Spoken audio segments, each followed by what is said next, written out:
உள்ள சிம்ம ராசி அன்பர்களே வணக்கம். இந்த வார ராசி பலன்.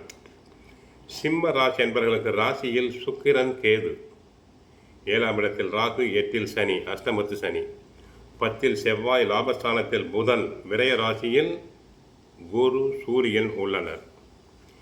எதிலும் நிதானம் தேவை. தானத்திலேயே சிறந்தது நிதானம். நிதானமாக செயல்பட வேண்டும், பொறுமையாக பேச வேண்டும். குறிப்பாக சிம்ம ராசி பெண்களுக்கு பொறுமை தேவை. அடிக்கடி கோபம் கொள்ளுதல் கூடாது, வீண் வாக்குவாதம் கூடாது. தேவைக்கு மீறிய வீண் செலவுகள் உண்டாகும். எதையும் திட்டமிட்டு செலவு செய்யுங்கள்.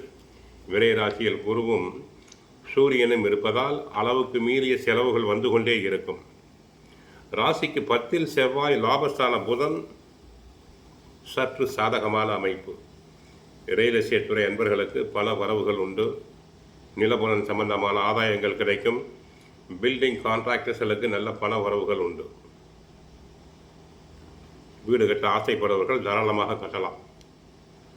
லாபஸ்தானத்தில் செவ்வாய் இருப்பார், லாபஸ்தானத்தில் புதன் இருப்பதால் தரகு, கமிஷன், ஏஜென்சி, தகவல் தொடர்பு அனைத்தும் வெற்றி பெறும்.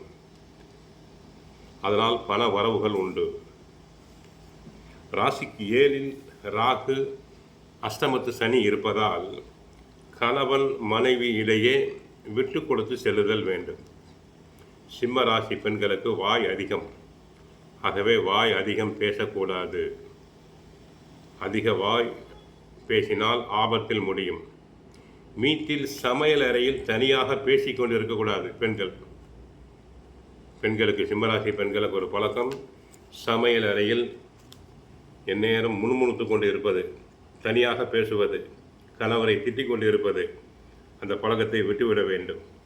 தொழில் வியாபாரத்தில் வேலையாட்களை அனுசரித்து செல்லுதல் வேண்டும்.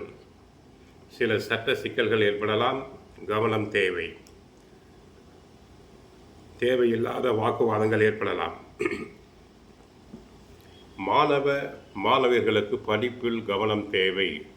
கெட்ட சகவாசம் கூடாது. பெற்றோர் சொற்படி, ஆசிரியர் சொற்படி கேட்குதல் வேண்டும்.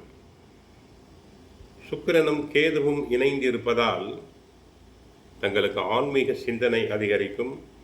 சிலர் அடிக்கடி தீர்த்த ஸ்தல யாத்திரை சென்று வரலாம். புதிய அனுபவங்கள் கிடைக்கும். குடும்பத்தில் பழைய பிரச்சனைகள் படிப்படியாக குறையலாம்.